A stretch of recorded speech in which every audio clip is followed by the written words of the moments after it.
Gone Girl, where Bond girl and Batman born together.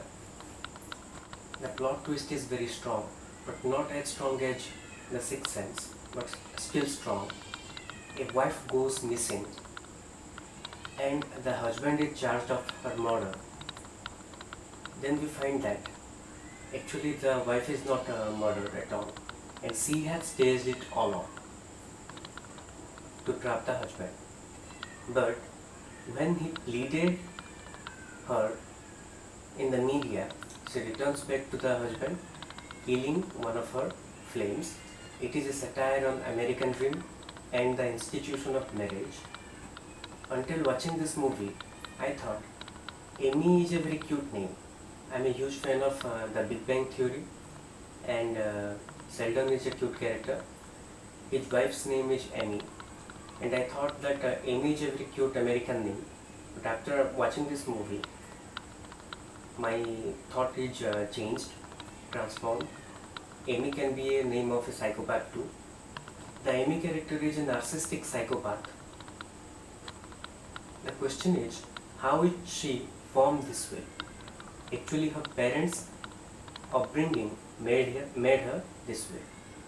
Well, the answer is the amazing Amy. Her parents wrote kids literature, kids books in the name of Amazing Amy.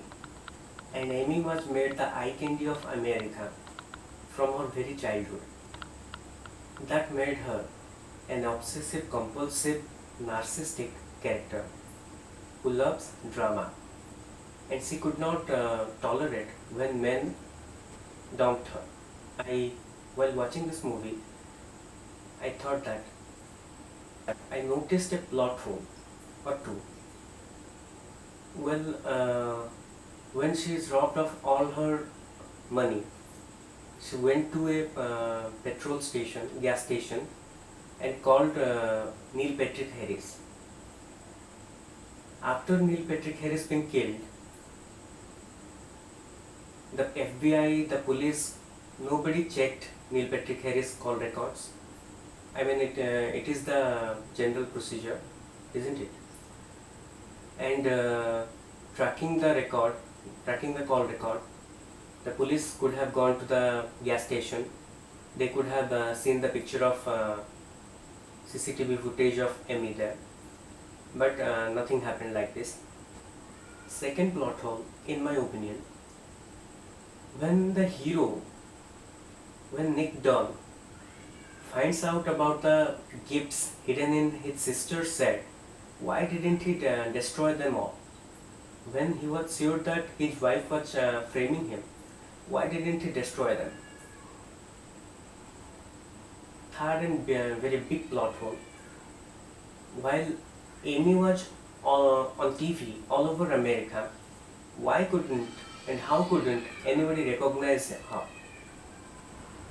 In my opinion, this movie is a guide to spot a psychopath. In my life, I have met quite a bit number of psychopaths, few males, few females. And when I watched this movie, I noticed that this is like a guide to spot a psychopath in your life. There are few points elaborated in this movie that I am going to delineate here. First point, subtlety. A psychopath who has no empathy for others can be very subtle. If you find any subtlety in any man or woman, enter your own risk. Interest. They calculate what takes you. So they will talk, they will speak to you what interests you, and you will feel great to be around them. So when you feel great around somebody, be cautious. He or she can be your psychopath. You will say, hey, this is Dale Carnegie's How to Win Friends and Influence People. But you have to be cautious.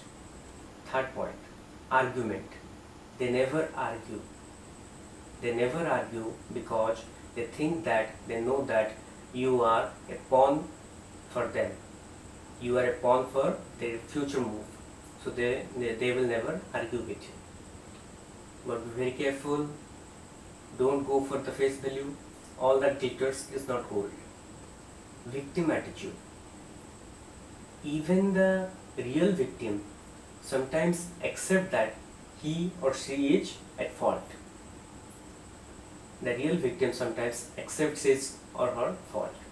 But a psychopath, when you come across the secrets of the past of a psychopath, he or she will not ever accept that she made a mistake or he made a mistake.